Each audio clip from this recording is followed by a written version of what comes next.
How to set Spotify song as caller tune. Hi everybody, welcome back to our channel. I'm back with a new video. Today I'll let you guys know or show you the procedure to set Spotify song as caller tune.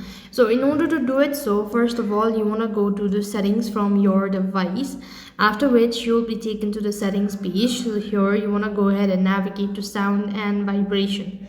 Once you go to sound and vibration, here you want to go to the ringtone and then select the theme or select the one, after which click the plus icon from the top right, and then you want to go ahead and you can then click on artist or maybe album, and after which now in my case I don't have a Spotify account currently in my device, so the option doesn't appear. But when you have a Spotify or any other musical application, then you could find it right on this page, and from the Spotify app you could go ahead and choose the one that you want to set as a song that you want to set as a caller tune. So this is the way you could set Spotify song as a caller tune. That's all for this video. I hope the video was helpful. Make sure to like, share and subscribe to our channel. Thank you for watching. See you in the next video.